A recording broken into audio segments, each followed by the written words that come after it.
Hey everyone, welcome to The Parables. That's an AIR-ables.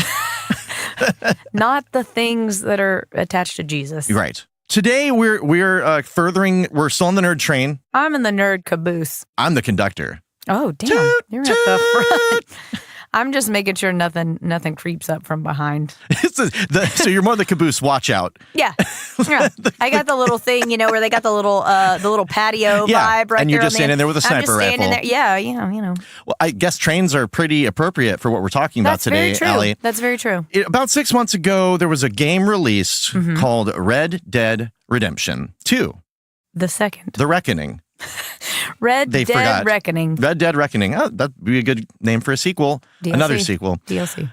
You played it. I played it. You finished it. I didn't. You sure didn't. Everybody's talking about it still. There's plenty of reasons to still be playing it and talking about it. Accurate. And on top of everything else, there was a article on Polygon.com released recently that was taking a look at it that I sent to you saying this thing just explained all my problems with the game. You did? That I didn't even know I had, but I now realize why I had them. I had these problems and I was not aware of them. That's right. That's exactly what you said. Yes, it is. So we said, let's get into it. Yeah, after I realized you were not going to fucking invest the time to finish this game, I was like, I don't care. He doesn't care about spoilers. Also, let's just go ahead and say... Spoilers. Spoilers. Yeah. All spoilers. You can spoil the shit out of it for me. Spoil. Spoiled sports. This is an interesting topic because I do have a lot of things I like about the game. I have some things that definitely frustrated me about the game. But overall, it is easily one of the highlights of this console generation for me. Well, so you guys know this is our subject today. This is what we're going to be doing. We're going to be talking that Red Dead from 9 to 5. 9 to 5. That's all we're doing today, 9 to 5. Right. Kind of similar to our Elder Scrolls episode. That's something that we'll be doing on occasion. Here on the Parables. Just when we dang well feel like when it. we just want to roll up our sleeves and say, "My God, this is awful." I'm going to take care of this. I will not be saying that, but he might. Well, we want to get our hands dirty. Okay. Yeah, right. Let's get these hands dirty. So hands are dirty and up. How do we want to start this? Did you play Red Dead Redemption, the original? Yes, I surely did. Okay, and you enjoyed this game. Well, hold on. We got to make a little bit of clarification. Technically, this universe was born out of a little game called Red Dead Revolver. Right. Did you play it? I loaded that game once, and I don't remember doing anything in it, and I never loaded it again. Okay, and I never played it at all. So great. We're going to skip that. Fixed it.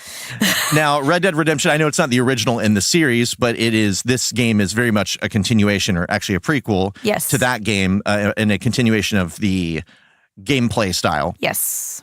Open world. If you're listening to this and you haven't played the game or know what it is, good for you, I guess. I don't know why you're here, but in case you need an explanation, it's an open world cowboy game. Yeah, and I will say, if you have the opportunity, please play Red Dead, the original. The original is great. I would like to touch on that real quick because I love that game. I do too. The little details, the little problems that I probably had with it definitely do not stick out in my mind. It's a game that I finished, that I played all the way through, did as much of it as I could. I remember, feeling emotions when the main character, John, was killed, when his son took over at the end, which was a cool little reversal, and a very unexpected thing to do in a game, I would say. Yeah. I was into it. I had a good time with that game. And I also, this comes from the same company that has done the Grand Theft Auto series. Which I love. Which I have often enjoyed, most recently, GTA 5. I played that and loved it. I played that across 2 different console generations. I have bought it for both, but I didn't play it very much on PS4. I would say for Red Dead the original,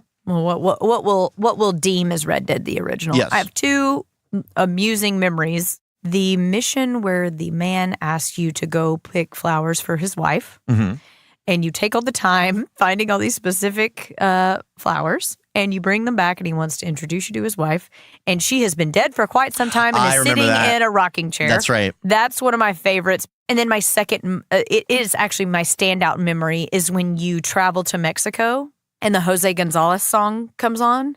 Like when you first enter it and it fully takes over. They have a similar kind of thing to this in Red Dead 2, where it has like this swelling moment where you hear no sound effects, you just hear the music. That was such like an insane moment to me. Like it stayed with me so much. It's very cinematic. It was super cinematic, but the song was just like such an incredible choice. They really knocked it out of the park. Rockstar, by the way, is fucking phenomenal with soundtracks. Yeah. They are on their shit. Well, they have plenty of money to throw at buying stuff. Yeah, they do have all that licensing money. I'm a huge game soundtrack nerd. Yeah, really so the music, I mean, and the production levels on Red Dead 1 and certainly Red Dead 2 are off the charts. I mean, they put a lot into these games. There's no doubt about that.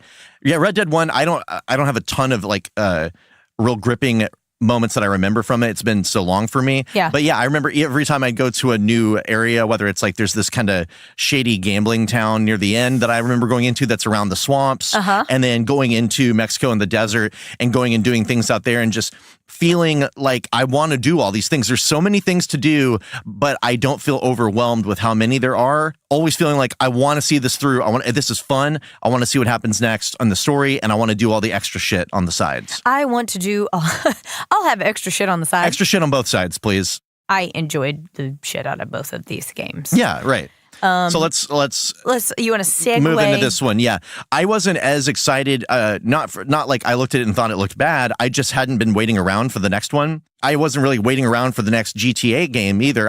Those are not the ones that I spend my my waking hours worrying about. Will they make another one? Because they're clearly going to happen. Versus like a Deus Ex, where it's like, God, I don't even know if they're going to make another one. Oh, they did. Awesome. Oh, yeah. With these, it's like, I'm sure they'll be great, and I'll get around to playing them, and then I end up liking them a lot, usually.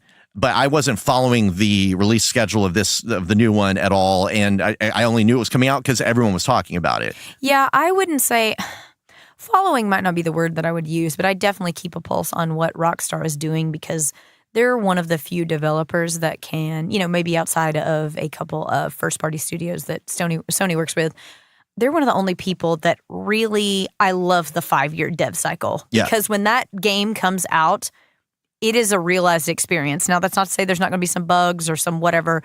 There's any of that. Welcome to the reality of game development. However, I don't know. It's like when you get that experience, there's... You know that you're getting a good one. Mm. So there's things, whether you love it or you hate it within the game, and like I said, we both have qualms with certain things, there's nothing like it. There's nothing like it. Yeah.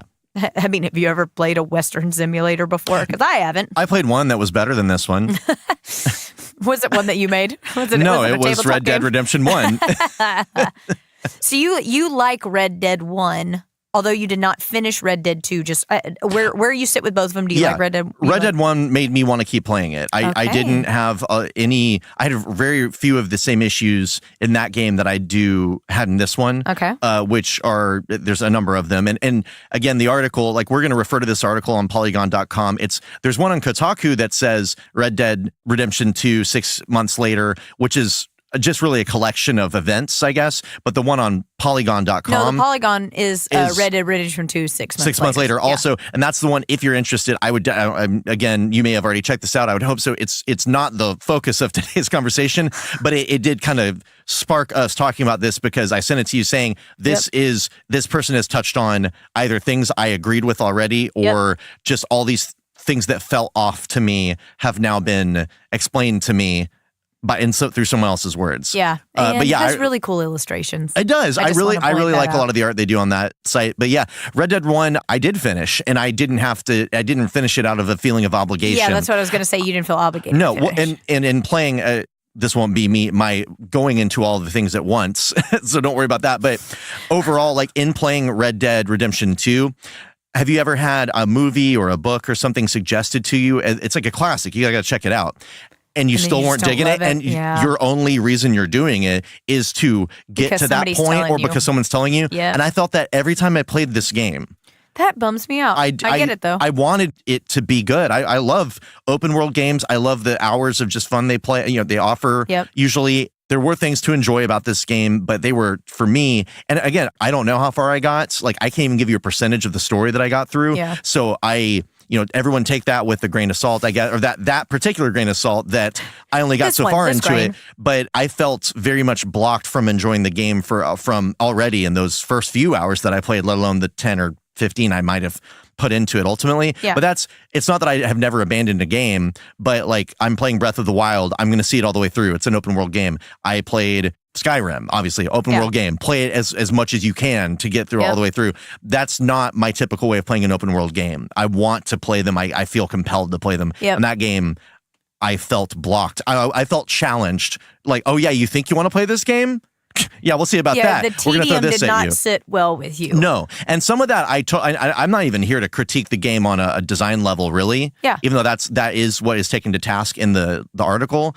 I understand that, like, my taste. I mean, even between you and me. Yeah. Even where there might be places where we agree. Like, I don't play farm sims, and that's not even making a joke about it. It's just the truth. Like, that's not something that I'm looking for usually in my playing experiences. So the game may not be a good fit for me. Yep. It is interesting to me that between one sequel and another, which I know are quite a bit far Different. apart and quite different, that a sequel to this other game that I loved, I cannot finish beyond 10 or 15 hours of gameplay. Yeah. It feels like quite a different game to me. Yeah. I'm right there with you. I think that I remember, I'm trying to think when my frustrations first, like when I started to feel frustrated with the game.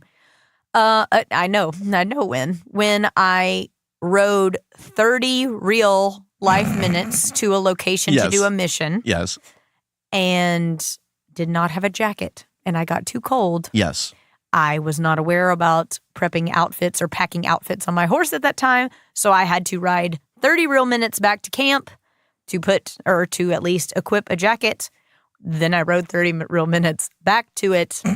So I spent an hour and a half just trying to do a mission. But Allie, that's how life was. You would end up in places you didn't realize were cold. That's how you life rode is for 30 right minutes. Now. That's how it is right now. So I'm true. like, I didn't get too upset about it, but I was just like, oh man, that was rough. Now, the horse controls were, I think, a lot better than in Red Dead 1. Like they were much cleaner.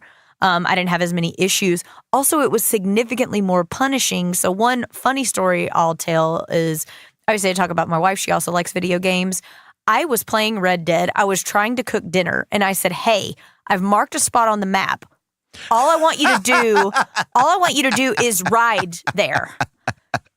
And she was your mule. Essentially. And this is one thing that I do actually like about the game is the random events. I really love. It makes me feel more a part of the world and that you are really contributing to something different. She was just riding along and like some asshole was also riding along. She ran into him. Yes. Flew off the horse. Yes. At the same time, another guy flies in, hits her and the horse. That horse dies. This guy starts shooting at her. Yeah. And she was just like, I am never playing this game again. I just reloaded the save. Now, you believed her when she told you this story. I was there. I saw it. Okay. I didn't know if this was like, it was honey, what happened? It was absolute carnage. Okay. It was terrible. Oh, that shit is pretty funny, and admittedly. that happened to me a couple of times. Yeah. Where I would randomly just be casually trying to get to, that sketchy fucking guy where I could take my stolen carriages into to get some money. And all of a sudden, these bandits come out of fucking nowhere.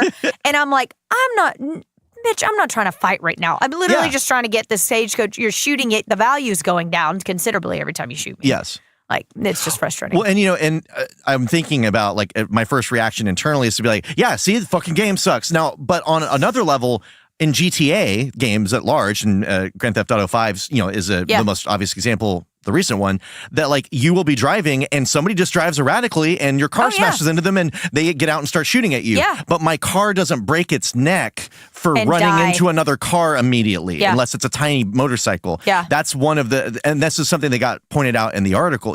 We talked about last time briefly how I'm not a big fan of like, it's just not fun for me to build the relationship with my horse in a game. Yes. Because I have done equine therapy in my life. I grew up as a kid who You're like, bitches, I know horses. Here's the thing. No, I'm not a horse. I'm not a big horse person. And growing up, I distanced myself from horses because I was kind of afraid of them. Because when I would go feed them like apples and stuff, their big head looking down at me was scary. So I would joke all through high school. I'm like, fuck horses. They only do this. But no, I've experienced that little bit of like sitting there and looking into their eyes and being, oh, this thing is beautiful. And they're like us in these ways. Them, so I was going to say, soft spot.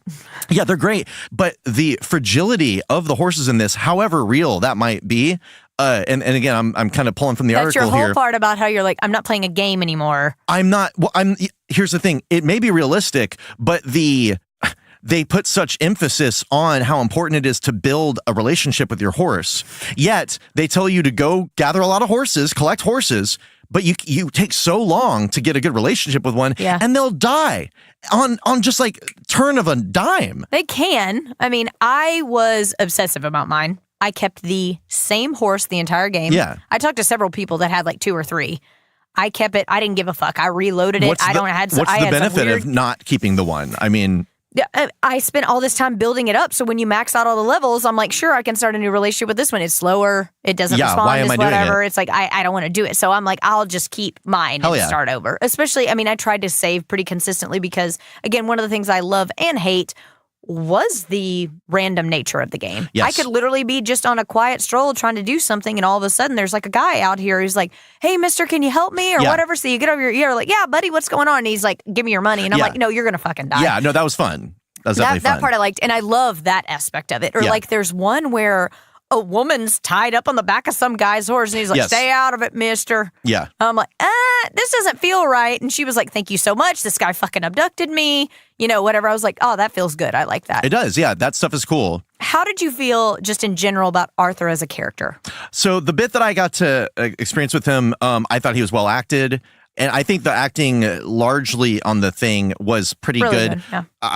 I think that the dialogue, the writing got in the way sometimes. Okay. And the fact that it is a game, the expository language, dialogue being given on the way to something was rarely realistic sounding to me. And frankly, they might as well have just had a menu thing pop up, fade to black, and say, hey, you're about to go do this in this area. Because I was not entertained by their dialogue exchanges very often. Interesting. So I can't throw it on the actors themselves necessarily. With him, I thought I like him okay. They played him distant from the audience. Okay. Which may have been something that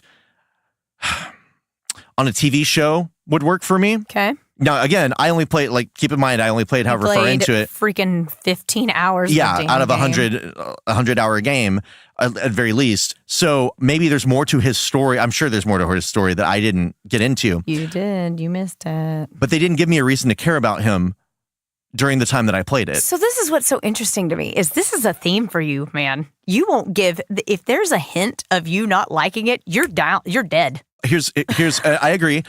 And that's not a read. No. That's an observation. They weren't entertaining me in the meantime. Interesting. Because keep in mind, and this, we'll get into this more, I was not having fun playing the game. That's true. I thought the game was going to break every time I played it. And I don't mean because of bugs. I mean because if I press this button, oops, I mean this button, oops, no, shit, yeah, okay. I just shot a guy in the face and I wanted to ask him a question. That is constantly happening. Problem. And I had a huge problem. And they covered that quite a bit in this article about the design aspect of that, which I felt that about most things. Yeah. Also, the time it takes to do each action. The animation, too. The animations are so slow. Talk about the same thing with looting, opening the drawers, that stuff opening the stuff. Is, to me, unforgivable. That was interesting because at first I liked... The thing that I forgave the most about the horse travel was they really were trying to make you be like, quit fucking rushing. This is not a thing you're just trying to check. This is about the experience. I could forgive that in the travel aspect because there were so many little rich moments along the way that most of them I discovered while traveling, while exploring, etc. However, I will agree with you when it gets to those little levels. And by now, people should know that I love me some mundane things. However, 3 to 4 seconds to loot a body, when you're trying to clear out a cabinet, clear out a whatever. There's some part of it where I'm like, okay, I would forgive that kind of animation. Let's use the cabinet one for now. If it was a specific part of the mission where I was searching for a specific item. Yeah. However, a guy jumps me. I'm walking through the woods. I come across a guy's cabin. He suddenly tries to shoot me. Okay, now I got to take him down. Well, of course, I'm going to at least loot the junk in his house. He's dead. He's not going to use it. Now I got to open every drawer. I got to open every cabinet. I got to open. That is where I was like, I don't love that. Don't love it. Seems like punishment for those that enjoy exploration. Oh, and in this a game, girl loves to loot. All about exploration. This girl loves to loot. Well, and not only how long does each animation take, but you have to open individual drawers. Like a chest of drawers. Yeah, on a single unit, on a single furniture unit. Drews. It has 4 Drews. 4 Drews and 5 Andys. 4 drawers, and it has the big ones that it opens. Most of the time, there wasn't an animation for opening the large ones. Either one was kind of askew or something like that. But the drawers, that one did wear on me. I think that's my biggest, honestly, the biggest hang up in the game it's actually not design in the classic sense, like the game design. It is absolutely the gameplay. Mm-hmm. Not in that's even hard because that people could think of that as a whole. I mean, let me just put it in a layman's term then. The controls of the game gave you a lot of freedom to accidentally royally fuck up. Not even kind of fuck up. No. But do the exact opposite. Shoot and talk should never be on the same thing. No. Allie does not agree with that. No. For me, this opens up more conversation, but, and again, this was not the only issue I had, but the moment-to-moment gameplay, it's like the idea of a lot of the things that were going on was fun for me. Yeah. The idea of taking down a stagecoach or a train or whatever. Yeah, you like the concept. The high concept was great. You were great. Yeah, I mean, it's the same shit as before, except more of it. But the moment-to-moment gameplay was tedious. It was fastidious, even. Like it felt like I was being like they were putting a barrier between me. And it felt like a direct challenge to, are you hardcore enough to do this? Can you be can you basically be the digital equivalent of a cowboy and saddle up and do this thing? Yeah. And that's one thing on a game where they let you have the option to meet the challenge or not. But this is just the price of admission to play a game that I paid $60 for. That's true. Like, and that's apparently that's what the game is. But with the controls, that's another aspect of it where there's so many options for things. So, and of course, we want more and more options for things to do in these games, these open world games.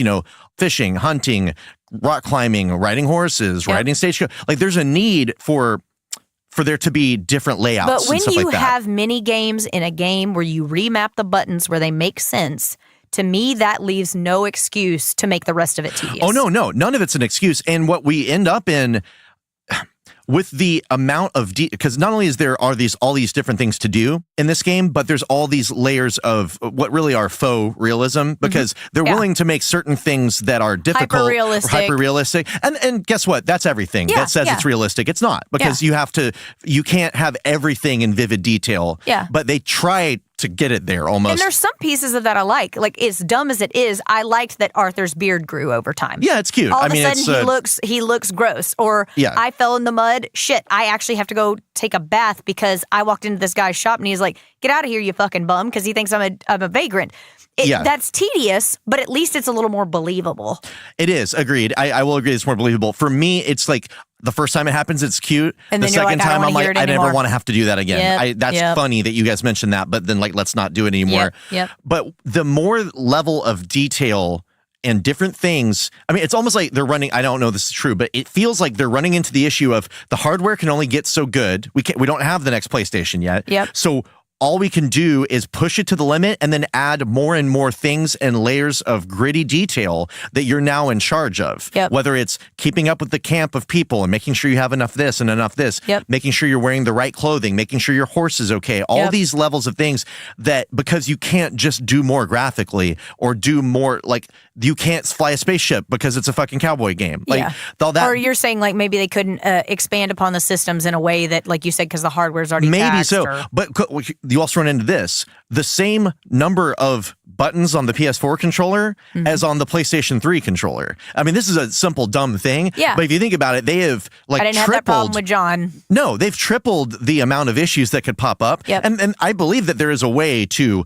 do what they did just design-wise better. Yeah. Like what you're saying, don't have the same button, shoot and talk, which are the opposite responses to the situation. That was rough. But they are asking more and more of the system, but also when you increase the realism, you increase the amount of, in this way, if you're going to do realism equals complicated controls as opposed to triangle does everything. Yeah. In role-playing games, tabletop games, you run into a similar problem of the gritty details getting in the way of the game actually progressing. Yeah. Where you are now focused on, like in some versions of D&D or many other games where you have 10 different kinds of dice that you're rolling to decide different factors, and you're keeping up with your gun, how good your gun or your sword, how rusty is my sword, and these other things. Whereas there are games out there that are, you roll one 6-sided die and you say, is it good, bad, or neutral? Essentially. And I'm not saying that is necessarily the better way. But there's a wide gulf between those two things. And I don't particularly I haven't had a whole lot of tabletop experience, but just I know how I am. On one level, I would probably get obsessive about the gritty detail, which is not untrue in any of these games. But on a really what they would call a crunchy, role-playing game tabletop-wise, that can turn a lot of people away, and you're having to keep up with all the details, and your brain is doing it. It's not the computer doing it. You got to have a good dungeon master. You from absolutely what I understand, do. But, yes, but you're still rolling for all these things, and to me, for some people, that's fun. For me, that gets in the way of living in the story. Yeah, I'm not. Yeah, I completely agree with that, and I think, like I said, there's levels of tedium that I like only when it feels like it enriches my experience with the story. So yes, I couldn't help but kind of get into some of the hype on this one because I did love the first one. I really love GTA 5. Like, I mean, I had a good time with it. Yeah. So I was really ready for it. I love the hunting. I love the upgrades in the camp. I love I love all those dumb little things because we even talked about it a little bit on our Skyrim episode or our Elder Scrolls episode. I really live for the side quests. Yeah. So with Red Dead, I was focusing so much on that because I didn't want it to end. Because I did have a little bit more, I kind of connected with Arthur more, but I'll do this thing in video games where I want to make it the best experience for myself I can. So I'm like, don't get me wrong. I completely agree with you with like, okay, we're going into this big mission and these guys are talking back and forth. Some of that I love when I get extra context. Sometimes I don't love that so much because I feel like, is it absolutely necessary? Is it really moving the story forward? You know, whatever. But I loved, like, I'm the idiot that will only spend my in-game money. I do what I always do in every video game. Just save the shit out of it. And Alex is like, there's literally no reason for you to save this money. Yeah. So I spent my money on dumb personal thing or like on the surface, like bullshit things. Creature comforts. Yeah. I'm like, look at his shirt. Look how cute he looks. Look at his hat. Look at his whatever. That's worth it. That's great. I got to look at him for 100 hours. So I might as well be like, how would I dress if I was this grizzly man? Totally. All snake leather.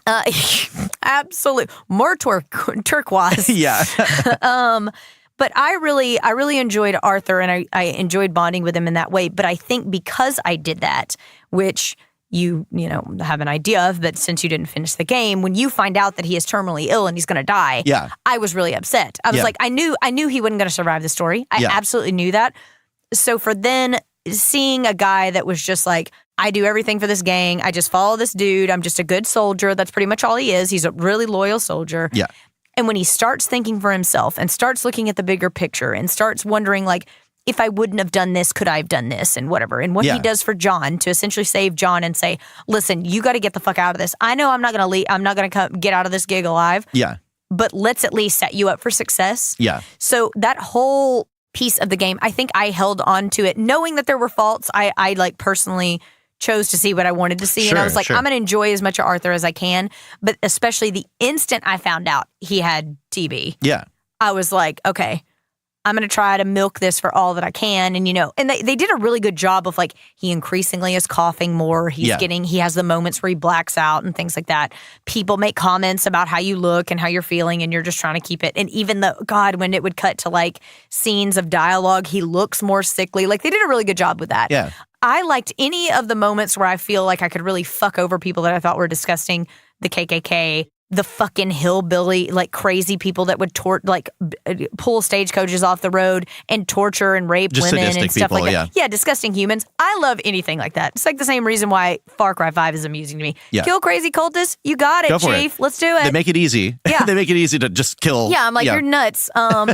So that I really did enjoy. I really tried to stay away from spoilers in the game. Yeah. And even though I had to go an extended period where I didn't get to play it for a while and then had to pick it back up, I loved randomly that suddenly we're on this mission, we're doing this shit. Dutch is like, this is going to be the thing. Fuck, we got to leave the country. Okay, we got this plan. Oh, just kidding. Now we're on a fucking island and we got to help these refugees take over a dictator on this island. Oh, wow. That was really fun. Yeah. That was a whole thing. I never expected it. I was like, oh my God, what's going on? Then we get back to the States and that's when things start to kind of unfold. But that was really, I don't know. I just found that really fun. Well, here's the thing. You telling me about it, like even just the aspect of him having TB, I didn't get that. I didn't know that. I'm not terrible.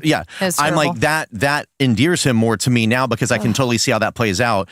And like I said before, the issue I ended up with is that like, depending on I don't know, there's a show called The Big C that had Laura Linney on it. Okay. Yeah. Like we know what that is going into it. Yep. And that's part of the show. But there are plenty of shows where they've kind of had a reveal at the end of the first episode that either tells you that one detail about the person that's going to make this different or whatever. And I'm not going to argue that they should have told you any sooner in the game because I didn't play the full experience. That's true. I will say that I I found him charming in some ways, but also I found him frustrating, which is, again, so I found Tony Soprano the same way when I watched The Sopranos. Yeah. I love Tony. No, and I agree. I'd be like, what are you doing, you piece of shit? And the bummer is you didn't get to see him actually get to the point where he was being like, he fucking is like, Dutch, you're fucking nuts. Yeah. Like, I'm done. Yes. He would individually, that's when I think that kind of tedium started to pay off when it came to the camp, when you got to do individual missions with like some of the women in the camp or some of the other men in the camp and help them and what they were going through.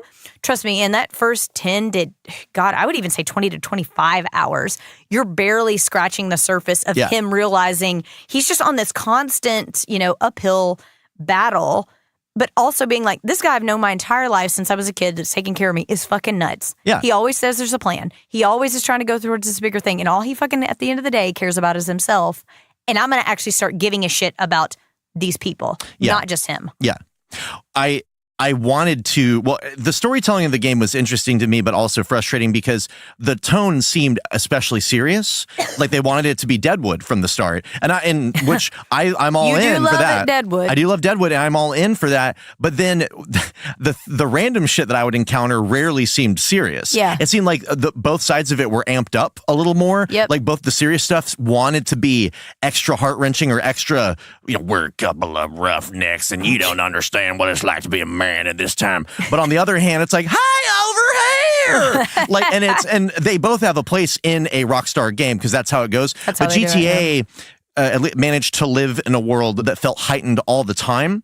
But it's dramatic. It seemed to be heightened like a Tarantino film, where it could be kind of silly a lot of the time. Oh, yeah, but then Trevor. Trevor is the epitome of silly. But then there could be very serious, like, oh shit, I feel uncomfortable moments that felt very real. And on this, I felt like they were trying to sell me on how serious this game was from the start with that. And it's not bad that it's serious, but it didn't, when your character is as clearly shitty as Dutch. Oh, yeah. And I think that's part of the story is that they had been around him so long, they were denying the fact that he was clearly a bad guy. Yeah. And that they also were doing bad things themselves. But it made me just be like, well, these people must all be shitty too, because they're willing to go along with what he's doing. Yeah. And nobody's really calling him out. And I didn't necessarily make that harsh a judgment on Arthur, but I was like, well, so he's probably going to end up challenging him, whatever. Obviously, I didn't get to that part, but they didn't keep me. And I'm okay with sitting around in a game where I'm having fun. Yeah. To get to that. That's the thing. You were but having I just the was fun. not. No. And again, it felt like there was this major wall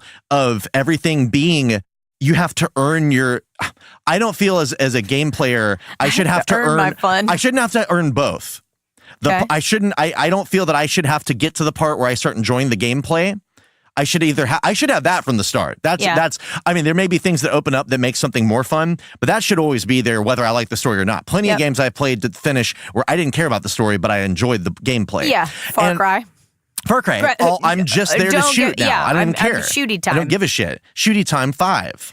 This time it's shootiful. I wish I could fucking remember from which outlet this guy said it. He was like, Red Dead 2 is a Western simulator that has some game in it. You could go over a hill and not know what was coming. That doesn't bother. I mean, that really doesn't bother me. Mm-hmm. But you didn't have fun with it. That's what I'm saying. Well, I didn't have fun with it. The moment to moment gameplay. Here's the thing. I thought obviously it's a technical marvel. I didn't find its art design to be especially pretty. It just is kind of realistic-ish. Yeah. So to spend 30 minutes traveling from one end of the map to whatever area I was going to was really, to me, just a waste of my time because I'm not enjoying just pressing forward. I'm not enjoying trying to avoid. If I really just want to go there and I'm trying to get to that part, I'm probably avoiding some of these opportunities along the way. So you're not actually making me experience anything but looking at the outside of the world, which looks fine. But I'm not enjoying it. I'm just driving around, quote unquote, driving around. No, I totally get it. I think that Red Dead, and I could be very wrong, but from my perspective, it looks like Red Dead is really like a passion project for some of those teams at Rockstar. Yeah. Because look at GTA 5. GTA 5 came out, what year was that? It was on 360. 2011, 2012. So whatever the fuck it was on, that game still is in the top 5 and top 10 of PSN bestsellers. Yeah. People are always buying the game. They know exactly what they're doing with that game. It's not as open-ended. It's not as ridiculously vast as Red Dead is. And I think they 1,000% knew when they put Red Dead out. They're like, there's going to be this subset of people that like this game. Not that it's not going to sell gangbusters, because we're going to hit a lot of them, and some people want to experience it because it is a Rockstar game. But some of those are left in the fallout like you are. Meaning, like, I know this is a Rockstar game. I know it's a quality game. I liked the first one, but then you got there and you were like, oh, this is way more than I signed up for, and I'm not having fun with it. And I think they knew that risk, they were taking. Maybe so. And that doesn't excuse those goddamn controls, though. Well, no. So it probably ends up sounding like they made the game wrong. They should have made it the way I liked it, which is not a good argument, because I can say I don't like it. I didn't like it. And I can respect it, I guess. But I also feel... I guess my issue is this the way that we want to go with our open world games? This thing sold made $725 million its opening. Yeah. That's like the biggest entertainment opening ever, from what I read. And again, it's like, it's not wrong if it's not what I like, or if it's not, if it's not what I like, that doesn't make it wrong. But as far as someone who enjoys this type of gaming and enjoys the games that they have made, including like what's going to happen with the next GTA? I don't want to, because well, we don't know what's going to happen there anyway with that damn online game. We don't know with a lot of shit, but basically, like, who else is going to be copying what? Because like Witcher inspired a lot of things in other games too, and I'm happy for that because I enjoyed that game.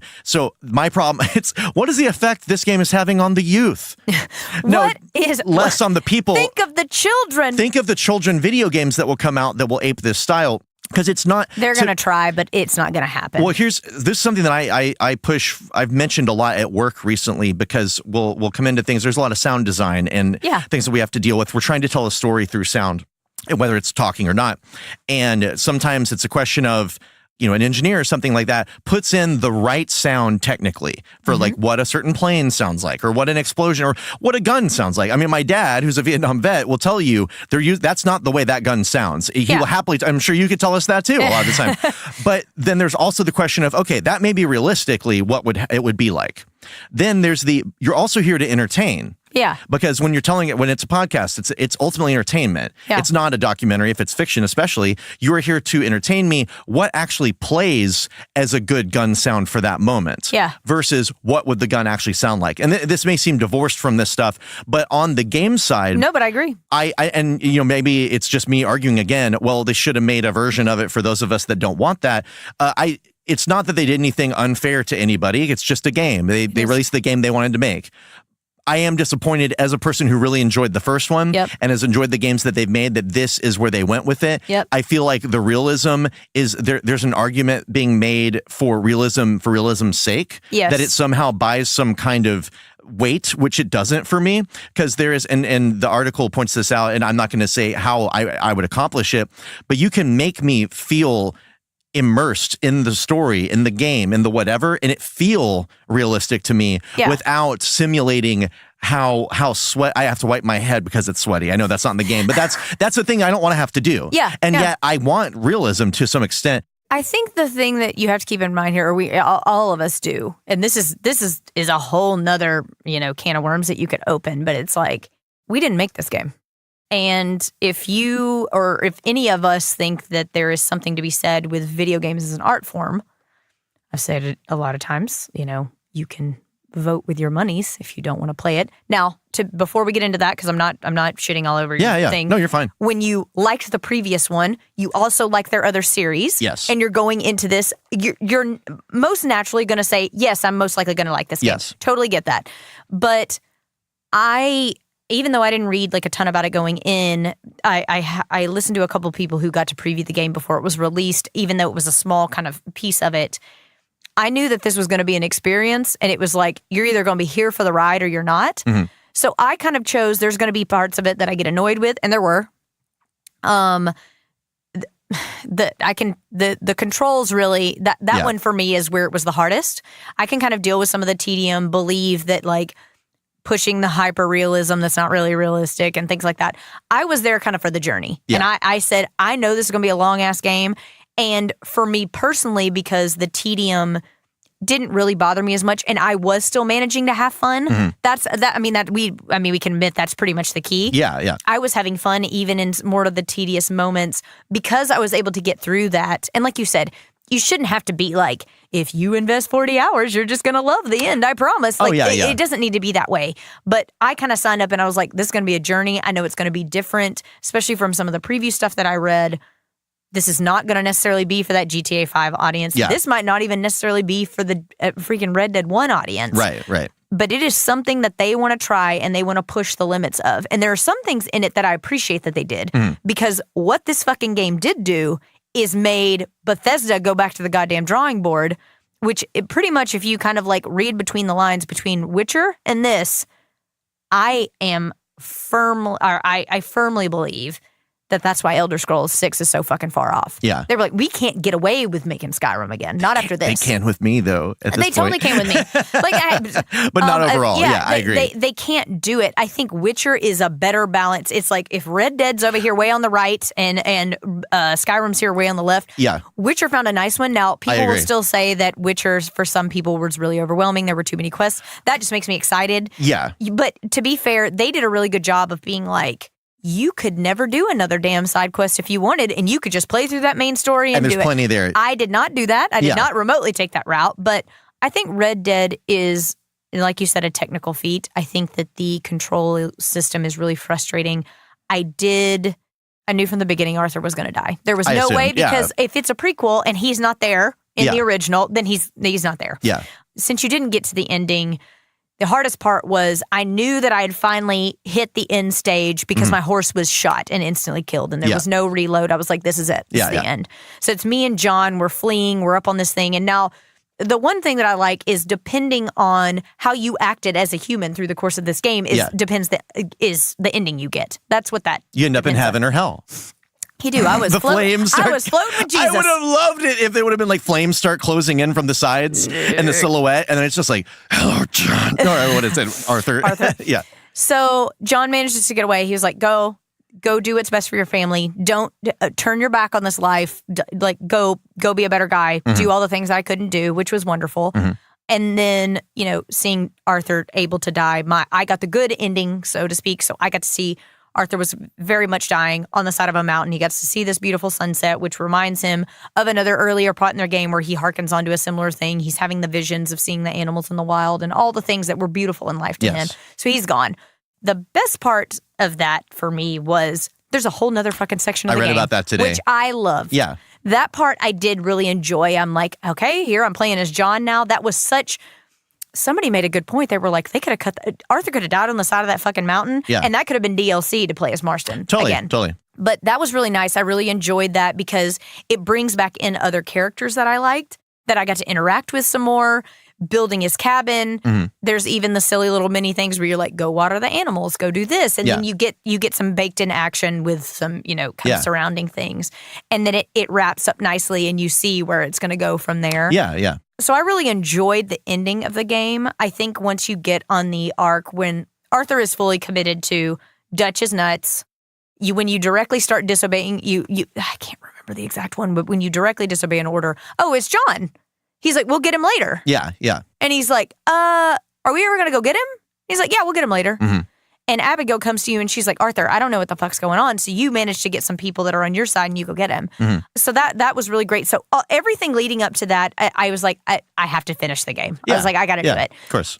So there were a few side things that I really wanted to come across naturally that I didn't, that I read about people, like some of their most amazing or like amusing experiences that I missed. But overall, like I said, I like the experience. I like that Rockstar is like, we are so fucking nearly untouchable.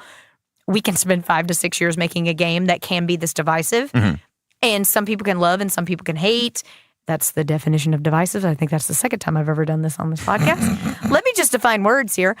But I really love that. And I think if anything, again, it really makes me excited that whether you love it or you hate it, the fact that they took all this time and crafted something so lovingly over this 5 to 6 year period should do nothing but excite you. Because like I said, even if the controls are jank, or whatever the hell, I dare you to find a game of this quality.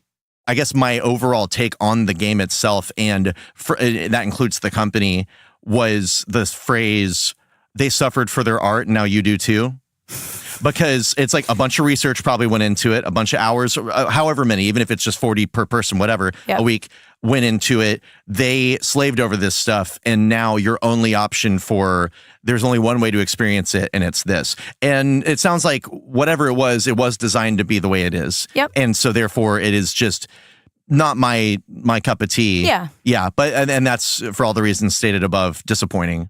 Probably what happens also for me is the design stuff, the issues compound, or it's hard for me not to combine them into one thing. Oh, yeah. Where it's like, no, you guys just did it wrong. No, wait. There's parts of it that I just don't like. And then there are parts of it that to me are objectively incorrect. Yep. But that's all, even that is arguable. Yeah. But yeah, I think Red Dead, I'm glad that it happened. It bums me out that it only bums me out that you didn't have the experience I did. Yeah. You know, when you really want someone to have it, Totally. and that goes along with the hype, because I've had people tell me, like, I'm honestly afraid to play Breath of the Wild because people that I trust have told me that it's good. Yes. And I'm like, there's this thing that goes into it, as stupid as it is, where, yeah, I might be a little disappointed, but I don't want to disappoint them in thinking that this game that you also love isn't good. And it shouldn't even be a thing. Like, I mean, people feel how they feel, and I have that too, but I've tried to get away in my life from trying to convince someone that something's good. I'll have a joking argument with them where you're like, what are you talking about? You don't like all the first 4 Metallica albums? You don't have taste or whatever. But like at the end of the day, it's like, I'm not going to sit there and argue with someone over that. No. And nor am I going to take personal offense because I suggested something to someone. Yeah. But that's a problem I run into too. And even on a cultural level where it's like, well, there's a new one of these, like a new video, a new Rockstar game or a new Marvel movie or whatever. Yep. And I also don't want to poo-poo it. I don't want to just dismiss. Shit on it. Yeah, well, out for the sake of being an iconoclast. Yeah. But I also don't want to just say it's good when I actually have these problems with it. Other people like. No, well, for me, it's usually like, yeah, it was pretty good in these ways, and I also didn't like this, which is not the most catchy attitude. Apparently, the shitty or the always positive is the one that people tend to remember. But here at the Parables, we pair shitty with positive. Parables. That's P-A-I-R. Ables. Pair. Ables. Thank you again, everyone, for joining us as Will and I talk about Red Dead Redemption, as well as argue about Red Dead Retention. For me, heart attack! No, not that bad. As usual, please subscribe. And if you want, you could also leave us a nice review. Instagram is alive and well, and we are posting on it. Absolutely. Where do we find it? You find it on the Instagrams at The Parables. That is ThePairAbles. Oh, yes. Pair. We're a pair. We're a pair of ab-lesses. We sure are. So Instagram is alive and well. You can always reach us at theparables@gmail.com if you would like. This handsome gentleman that sits across from me week after week also has another show that's quite wonderful. Yeah. And Will, it's called The Days Past Tooncast. That's it. Travis, my good pal, and I, we have a show where we watch the old cartoons and then we come on and we have some funny adult conversations about them. Allie was recently a guest on the show to talk about the 1990s X-Men cartoon. I sure did talk about that. Yes. And I still have not got the refund for the time that I invested. We're working on it. Thank you, everyone, for joining us. We'll see you next week for our regularly, whatever. You know what? I might be lying. We might talk about something else like this We next don't know. week. I don't know. We do what we want.